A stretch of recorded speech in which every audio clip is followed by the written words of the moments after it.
Hi guys, welcome back to my channel. I'm Kristen from runfitmama.net, and today we're going to talk about my 5 top half marathon training tips.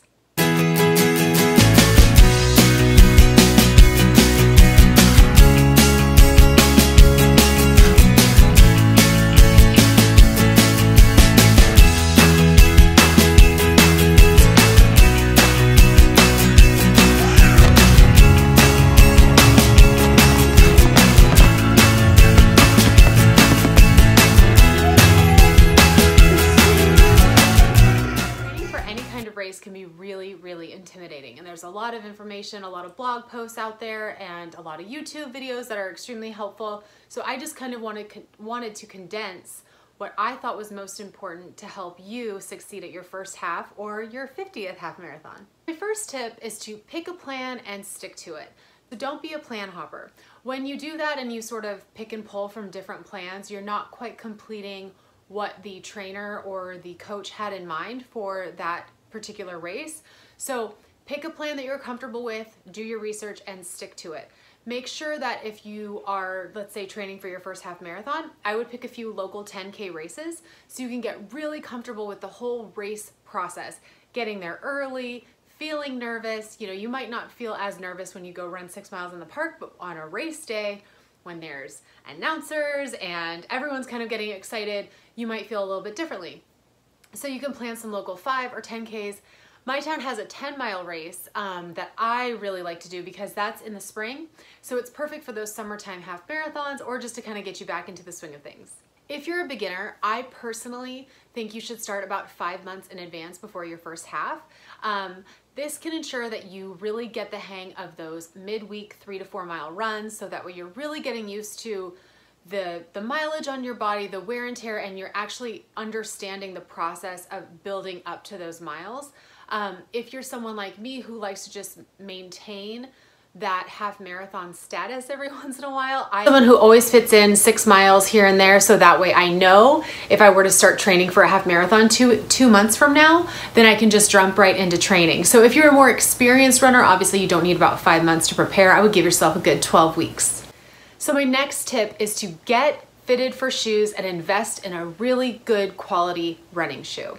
So you will never regret getting a great shoe for yourself. I know it can be pricey, so maybe for Christmas or your birthday, you can ask for gift cards to your local running store.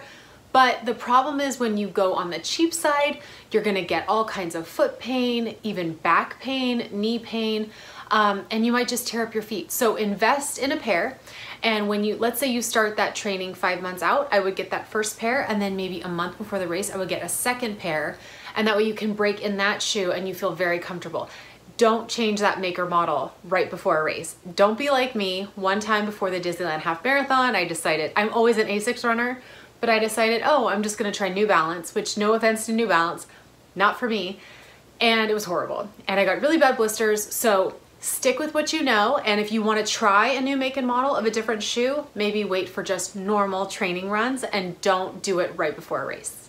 Number 3, experiment with your nutrition so that way you are very certain on what will or will not cause stomach distress, if you know what I mean.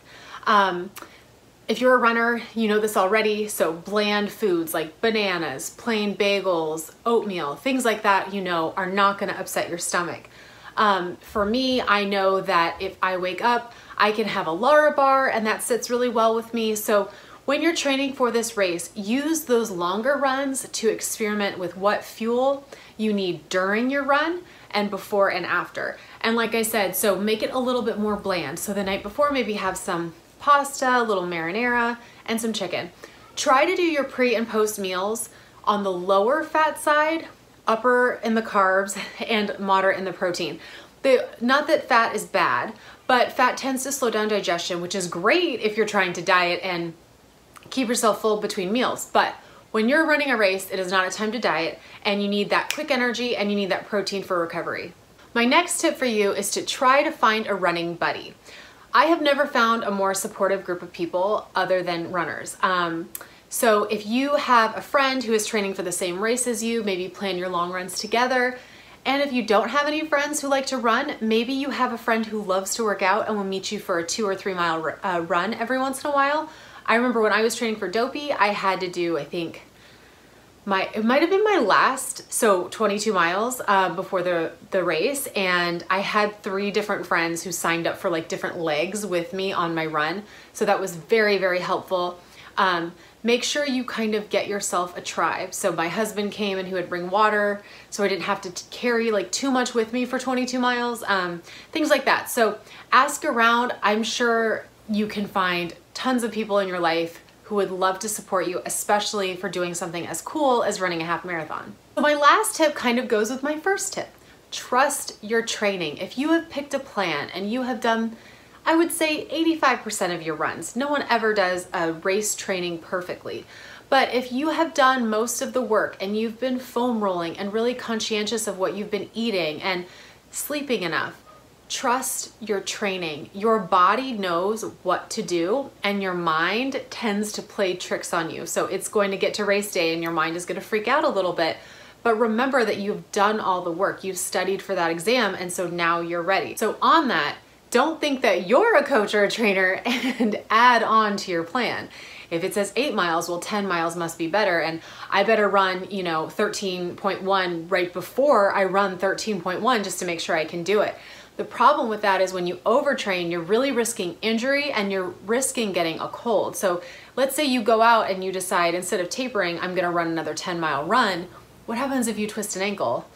Knock on wood somewhere. But I mean, God forbid something like that happens and then you're out for the race. So trust your training. I've never gone more than 10 to 11 miles training for a half marathon, and I've never gone more than 22, like I said, for a marathon. Hey, that's my 5 tips for half marathon training. Feel free to drop below some of your favorite tips in the comments and find me on Instagram at runfitmama. Thank you so much for watching, and I'll see you next time. Bye.